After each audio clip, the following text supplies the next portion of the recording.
So మనతో పాటు మాట్లాడడానికి హైడ్రా కమిషనర్ రంగనాథ్ ఉన్నారు, మాట్లాడించే ప్రయత్నం చేద్దాం. సార్ ఏంటి సార్ కూల్చివేతలకు సంబంధించి ఏం చెప్తారు? ఇంకెన్ని బిల్డింగ్స్ ఐడెంటిఫై చేశారు?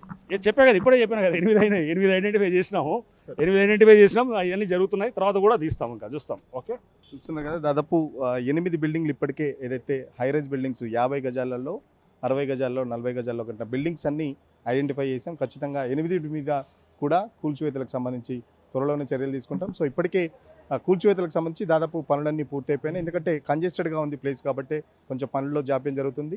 సో పర్మిషన్ లేకుండా కట్టిన బిల్డింగ్కి సంబంధించి ఎవరైతే దాంట్లో అధికారులు ఇన్వాల్వ్ అయ్యారో ఆ అధికారులను కూడా ఇప్పటికే సస్పెండ్ చేస్తున్నాం. సో ఖచ్చితంగా భవిష్యత్తులో మళ్ళీ ఇలాంటి ఘటనలు జరగకుండా ఉండాలంటే ప్రజలు కూడా అప్రమత్తంగా ఉండాలి. ప్రజలు కూడా ఎప్పటికప్పుడు మాకు కంప్లైంట్స్ ఇవ్వాలి. దానికి సంబంధించి మీ పరిధిలో ఎలాంటి అక్రమ కట్టడాలకు సంబంధించి ఎలాంటి ఇన్ఫర్మేషన్ ఉన్నా ఖచ్చితంగా హైడ్రా కానీ లేకపోతే మున్సిపల్ శాఖకు, మున్సిపల్ ఆఫీసర్లకు, సిబ్బందికి సంబంధించి ఇన్ఫామ్ చేయాలని చెప్పేసి చెప్తున్న పరిస్థితి. సో ఇప్పుడు కూల్చుతున్న బిల్డింగ్తో పాటు ఇంకో పర్మిషన్ లేని 2 బిల్డింగ్లు కూడా కూల్చేస్తున్నారని చెప్పేసి కూడా చెప్తున్న పరిస్థితి. సో చూస్తున్నారు కదా, ఈ పక్క బిల్డింగ్కి సంబంధించి కూడా వాళ్ళకు డ్యామేజ్ అవుతుంది. సో చాలా వరకు కూడా కంప్లైంట్స్ వస్తున్నాయి. ఎందుకంటే ఇల్లీగల్ పర్మిషన్స్, ఏదైతే పర్మిషన్ లేకుండా కట్టిన బిల్డింగ్ సంబంధించి కూడా చాలా వరకు స్థానికంగా ఉండే వాళ్ళందరూ తమ అర్జీలు పట్టుకొని వస్తున్నారు. సో ఆ బిల్డింగ్ల మీద చర్యలు తీసుకోవాలని సో హైడ్రా రంగనాథ్ ఇప్పుడే చెప్పినట్టు 8 బిల్డింగ్లు ఇప్పటికే ఐడెంటిఫై చేసాం.